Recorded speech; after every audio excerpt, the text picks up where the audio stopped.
బీసీలలో ఉన్నటువంటి ప్రతి ఒక్క కులం వారు కూడా మరి వారి హక్కులు వారికి తెలిసి ఉండాలి.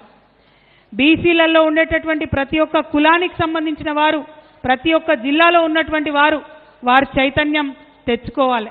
ఇంకా అనేకమైన కులాలు ఉన్నాయి. వార్డు మెంబర్ కూడా రానటువంటి కులాలు బీసీలలో చాలామంది ఉన్నారు. సర్పంచులు కానటువంటి వారు బీసీలలో ఉన్న అనేకమైన కులాల వారు ఉన్నారు. ఇక ఎమ్మెల్యేలు కానటువంటి వాళ్ళైతే ఇంకా చాలా కులాలు ఉన్నాయి. పెద్ద కులాలైనా ఎమ్మెల్యేలు కూడా కానటువంటి వాళ్ళు, అసెంబ్లీ గడపనెక్కనటువంటి వాళ్ళు అనేక మంది బీసీ కులాల వాళ్ళు ఉన్నారు. మళ్ళీ అంతేకాదు బీసీలలో మహిళలు మరీ దారుణమైన పరిస్థితి. మరి ఎవరి మహిళలైనా దారుణంగా ఉంటుంది పరిస్థితి. అందుకే మహిళలకు రిజర్వేషన్ కావాలని కూడా కొట్లాడినటువంటి విషయం మీకు తెలిసిందే. మహిళలకు 33% రిజర్వేషన్ కావాలని కొట్లాడినప్పుడు ఆ 33%లో బీసీల ఉపకోట ఉండాల్సిందే అని ఘంటాపదంగా ఆనాడు చెప్పడం జరిగింది. మరి మహిళలలో బీసీ ఉపకోట ఉండాలంటే అసలు బీసీలకంటూ రిజర్వేషన్ ఉండాలి.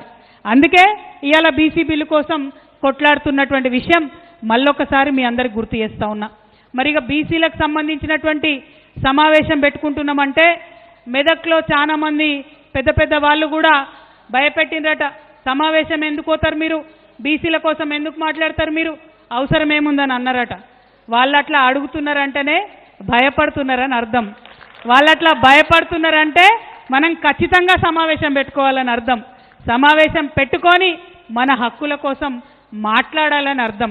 అందులో మరి 1-2 కులాలు కాదు, బీసీలలో ఉన్నటువంటి అన్ని కులాలను కూడా చైతన్యం చేసుకోవాలి, జాగృతం చేసుకోవాల్సినటువంటి అవసరం మనందరి మీద కూడా ఉన్నది. మెదక్ జిల్లాలో ఉన్నటువంటి బీసీ నాయకులందరికీ కూడా నేను పేరు పేరున విజ్ఞప్తి చేస్తా ఉన్నా. ఇది రాజకీయ వేదిక కాదు, ఇది మానవ హక్కుల వేదిక.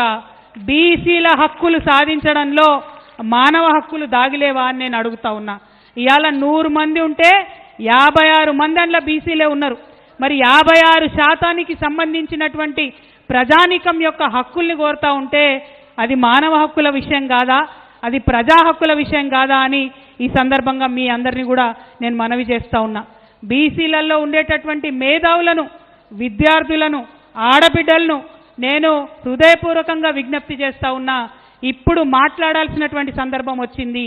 మాట్లాడే సందర్భంలో ఖచ్చితంగా నోరు విప్పి మనందరం మాట్లాడాలి. ఒక కథ చెప్తుంటే మీ తెలంగాణ ఉద్యమంలో మనం, ఏం కథ అది, ఒక ఆయన ఉంటాడట. ఆయన బయటకు పోయిండు, పని చేసుకున్నాడు. ఇంటికి వస్తున్న సందర్భంలో బజార్లకెళ్ళి వస్తుంటే అక్కడ మంచి రంగురంగుల చిలుకలు ఉన్నాయట. ఆయన ఒక దగ్గరికి పోయిండు. పోయి ఏం చేసిండు, ఒక మంచి అందంగా ఉన్న చిలుకను చూసి దీని ధర ఎంత చెప్పవయా అన్నాడట. ఆయన బాగా ఎక్కువ ధర చెప్పిండట.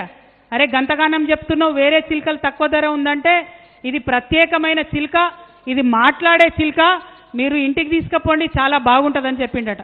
అంటే సరే ఆయన మాట్లాడే చిలుకనట అని చెప్పి దానికి బాగా ధర పెట్టి కొని ఇంటికి తీసుకొచ్చి వాళ్ళ ఆవిడకి ఇంట్లో చేతిలో పెట్టి నేను ఇప్పుడే వస్తా అని చెప్పి ఆయన పొద్దంతా పని చేసి వచ్చిండు.